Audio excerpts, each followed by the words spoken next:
Hola, soy Lucas González Santa Cruz, médico, epidemiólogo retirado. Tengo experiencia en planificación de pandemia gripal, incluyendo pandemia gripal grave, y en este momento colaboro con la iniciativa Cero COVID en España. La pandemia por coronavirus que comenzó a final del año 2019 está ocasionando epidemias con enfermedad que a veces es grave e incluso mortal, y que en algunos casos de enfermedad inicialmente leve produce cuadros persistentes, incluyendo en niños. La enfermedad causa una sobrecarga de los hospitales por parte de los casos graves, y además causa efectos indirectos. Causa efectos indirectos de contracción de la demanda económica, con dificultad de los agentes económicos para planificar, y las medidas de control, allí donde se ha optado por el confinamiento poblacional masivo, ha producido un deterioro aún mayor de la situación económica. Las vacunas, aunque han sido de desarrollo acelerado y muy eficaces o seguras, no son aún suficientemente abundantes para cubrir en poco tiempo a todas las edades en todos los países. Además, se observa un agotamiento de personas y sistemas, con la posibilidad de que haya efectos dominó si el agotamiento de un sistema condiciona el agotamiento de otro. Últimamente han empezado a surgir variantes que se caracterizan porque algunas de ellas son más contagiosas, lo cual dificulta el control. Algunas de ellas parece que también son algo más graves, y en algunos casos se está observando una cierta menor protección frente a la inmunidad de las exposiciones previas o incluso a la inmunidad vacunal. Y una cuestión que estamos analizando recientemente es que hay grandes diferencias entre países dependiendo de cuál es el enfoque que se haya aplicado. Los países han adoptado una de tres alternativas. La primera es optar por permitir que la población menos vulnerable se infecte para alcanzar un efecto cortafuegos. Es el efecto de la inmunidad de rebaño o inmunidad colectiva, para así proteger a los vulnerables. Pero esto se ha observado que no consigue el efecto deseado. Es muy difícil proteger solamente a los vulnerables, y aparecen variantes que dan al traste con esas buenas intenciones. Por otro lado, los países que han optado por medidas de salud pública de muy diverso tipo, incluyendo el confinamiento como medida de control, se encuentran con que deben repetir la aplicación del confinamiento. Las vacunas, como hemos comentado, están disponibles de forma limitada y están tardando en hacerse disponibles de manera suficiente para el conjunto de la población mundial.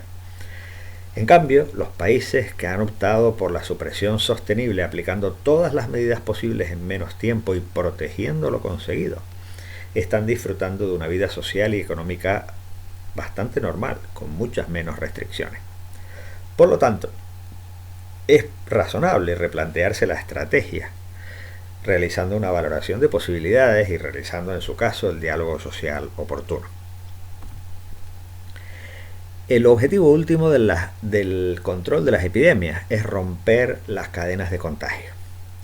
Existen numerosas medidas que contribuyen a dicho efecto, pero como ninguna de ellas es efectiva al 100%, debe necesariamente aplicarse una combinación. Esa combinación va a ser distinta en distintos momentos epidémicos y en distintos territorios, dependiendo de la disponibilidad de recursos. En general, en las situaciones de alta intensidad epidémica se van a utilizar más medidas y medidas más restrictivas. El objetivo de esta presentación es detallar cuáles son las medidas posibles, de tal manera que pueda contemplarse la posibilidad de combinarlas para el mejor efecto posible, tanto si se hace una estrategia de cero COVID como si no.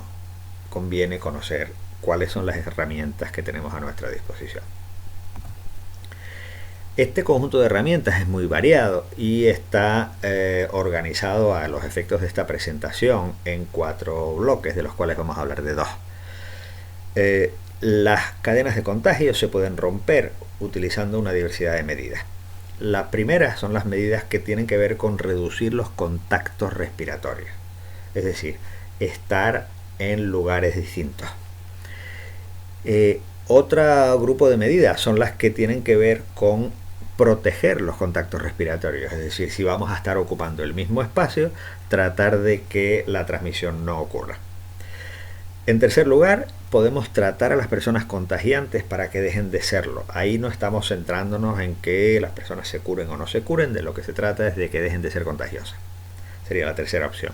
Y la cuarta opción es proteger al receptor, generalmente con vacunas que generan inmunidad específica y potencialmente también con medidas que mejoren las defensas de manera inespecífica. Se ha hablado de la vitamina D y cosas parecidas.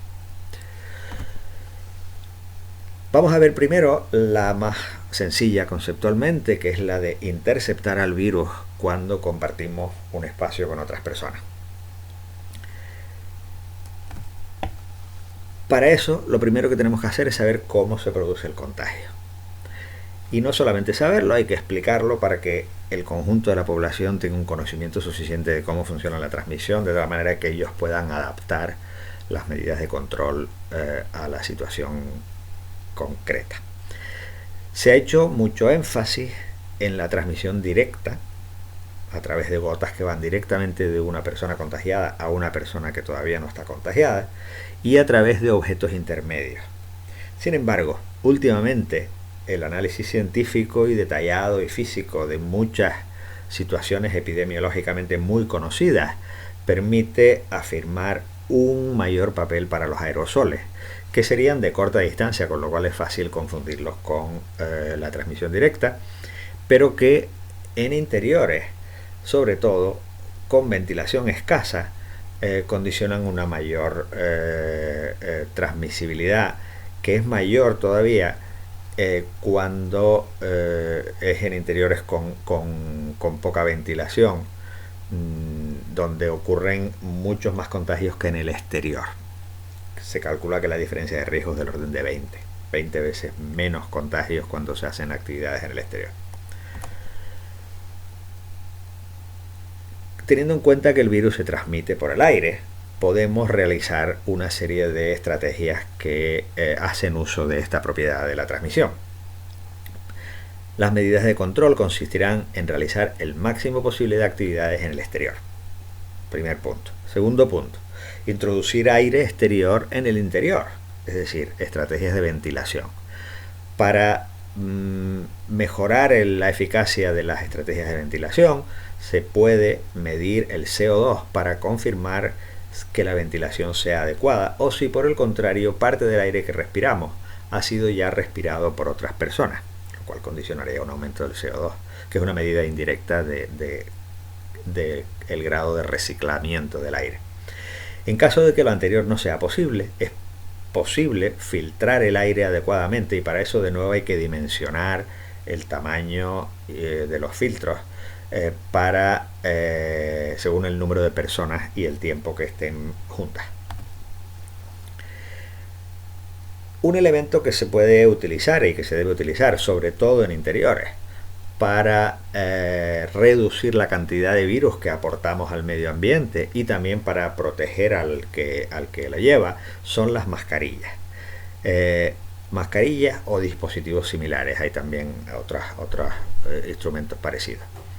Se ha confirmado la importancia de una buena superficie de filtrado y además de un ajuste adecuado. El ajuste es lo que va a impedir que las partículas cargadas de virus se cuelen por los huecos de la mascarilla, y se ha visto que eso tiene una importancia muy grande.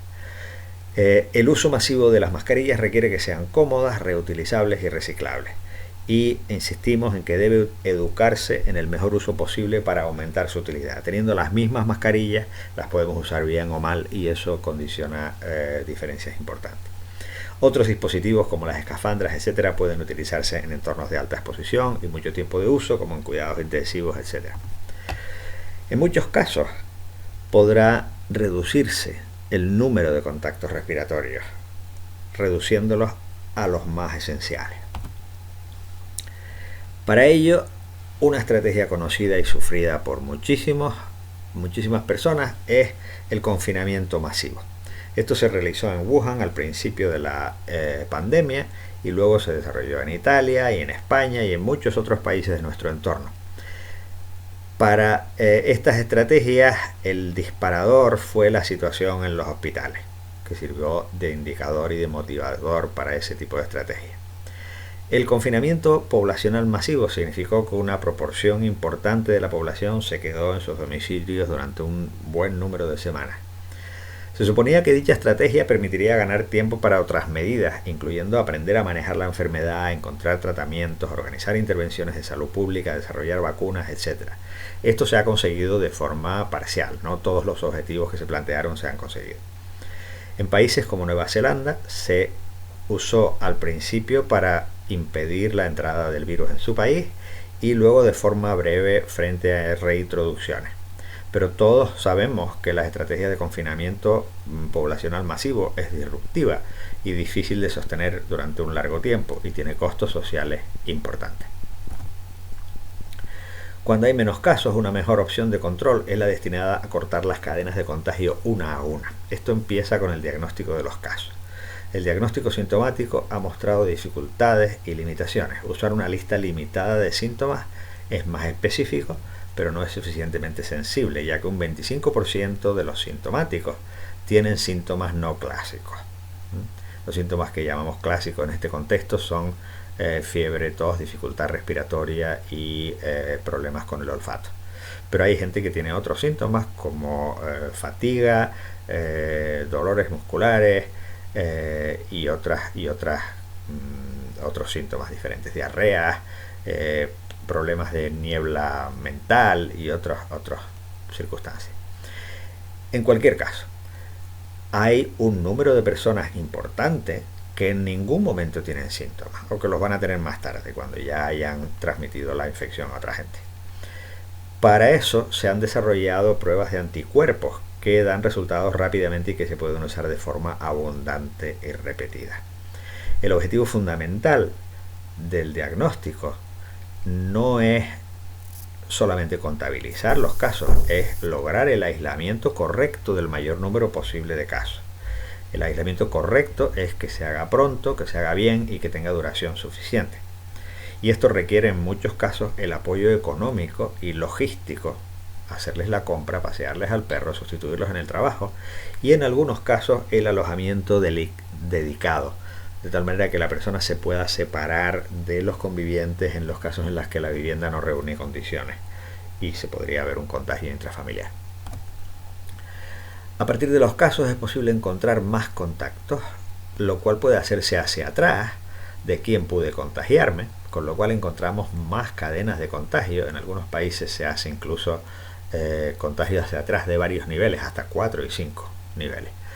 Y hacia adelante a quién pude contagiar, con lo cual prevenimos los contagios que están a punto de ocurrir. Al igual que con el aislamiento, interesa que se haga en muchos casos, en un gran porcentaje, pronto, de forma adecuada y con duración suficiente. Y al igual que con el aislamiento, se beneficia del apoyo económico y práctico. Si la incidencia es baja, el número total de casos y contactos que es preciso microconfinar supone una fracción muy pequeña de la población, posiblemente del orden del 1% de la población, liberando al resto, al 99% restante, que puede moverse con más normalidad.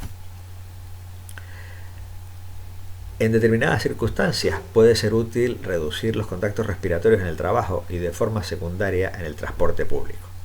Para ello es posible promover y facilitar el trabajo online. Incluso cuando se mantienen parte del trabajo en presencia física, es posible establecer turnos diarios o semanales, por ejemplo mañana y tarde y 3 días en semana, reduciendo así el número de personas que comparten espacio en oficinas y otros centros de trabajo.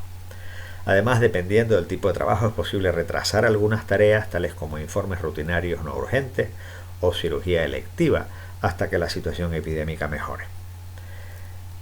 Hay alguna estrategia más que puede utilizarse para reducir el número de gente que comparten los espacios de trabajo. Otra situación cotidiana que proporciona oportunidades para reducir los contactos respiratorios son las compras, en particular las de los alimentos. Las estrategias incluyen la reducción del tiempo en el que se comparten espacios respiratorios, haciendo pedidos online y posterior reparto o recogida. Ese tiempo de contacto respiratorio puede también reducirse si se ofrecen pedidos simplificados de tal forma que solamente es necesario recogerlos en un tiempo más breve que el de la compra normal. Es pensable que con una planificación suficiente estas estrategias permitan reducir los contagios respiratorios en cantidades muy significativas, pasando del 1 al 5%, al 50% o incluso al 100% de los clientes, mejorando el control epidémico al tiempo que se mantiene esta función tan vital. La educación es otra oportunidad para reducir el número de contactos respiratorios. Implica al 25% de la población, entre estudiantes de distintas edades, personal docente y personal que realiza funciones no docentes. Para algunas edades y asignaturas es posible asimilarlo a el entorno laboral que ya habíamos comentado, con posibilidades de enseñanza online, que en este caso requieren recursos informáticos y materiales que pueden compartirse para que los docentes no tengan que reinventar la rueda, y como con los trabajos es posible utilizar los turnos diarios y semanales para reducir la densidad de personas que se ponen en contacto respiratorio. Hay otras estrategias. La reducción de ratios requiere el apoyo a los docentes y eso a su vez puede beneficiarse de simplificar el temario en caso de que sea posible para utilizar profesores que no tengan una cualificación muy especializada. Otras estrategias incluyen externalizar parte de las aulas, es decir, utilizar locales del entorno cercano al colegio para reducir el uso de zonas comunes como pasillos, comedores y cuartos de baño. Es decir, en lugar de tener un solo edificio masivo, tener un montón de edificios separados. Para estudiantes de corta edad se ha planteado también la posibilidad de unir familias, lo que serían las microburbujas o las mini tribus, de tal manera que haya, por ejemplo, 3 adultos que se hacen cargo de 3 niños, lo cual es mucho más tolerable tanto para los niños como para los adultos. El conjunto de estrategias que se ha mencionado pueden mencionarse de forma independiente, según sea práctico y necesario para reducir el impacto de la epidemia, y como tales, no implican decidir si estamos empleando una estrategia de mitigación o una estrategia de supresión máxima sostenible o cero COVID. La estrategia cero COVID requiere de una condición más. Debe buscarse explícitamente el objetivo de reducir la incidencia a cero o de llegar tan cerca de cero que sea cómodamente manejable con el diagnóstico y trazado seguidos de microconfinamiento eficaz. Para ello, la estrategia cero COVID opta por extinguir la epidemia solamente una vez en cada territorio. Es la estrategia de divide y vencerás.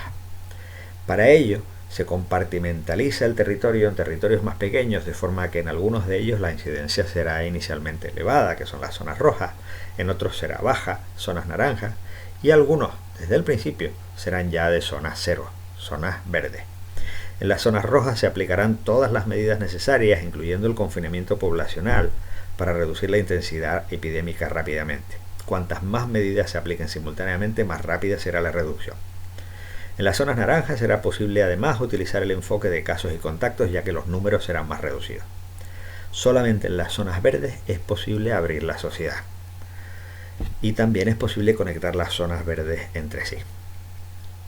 Como vemos, hay un conjunto de medidas disponibles para reducir la incidencia, llevarla a cero y mantenerla ahí, protegiendo los avances, para, en su momento, unir todas las zonas verdes. En cada país y en cada territorio ya se están aplicando parte de estas medidas, y la estrategia cero COVID es una invitación a mejorar algunas de esas medidas o incluir alguna medida más que sea factible en la práctica para, cuando menos, intentar alcanzar el objetivo marcado. En la medida en que parte del territorio o en su momento la totalidad del mismo se transforme en zonas verdes, se disfrutará simultáneamente de una incidencia cero y de una ausencia de restricciones para las personas que viven en ese territorio. Se mantendrán únicamente las limitaciones en la entrada al territorio y la vigilancia de nuevos casos, por si fuese necesario reaccionar frente a reimportaciones, con restricciones muy limitadas en el tiempo y en el espacio. Una vez muchas personas conozcan las líneas principales de la estrategia cero COVID, comienza el proceso de diálogo social para explorar la posibilidad, la factibilidad, el deseo y los detalles prácticos de su puesta en marcha. No hay garantías de que se vaya a poner en marcha la estrategia de COVID-0. Y una vez que se ponga en marcha, el éxito dependerá de una ejecución suficientemente eficaz. No tiene que ser perfecta, pero sí suficientemente eficaz. Esto, naturalmente, debe ponerse en la balanza junto con la otra opción, que es no desarrollar una estrategia de cero COVID. Muchas gracias.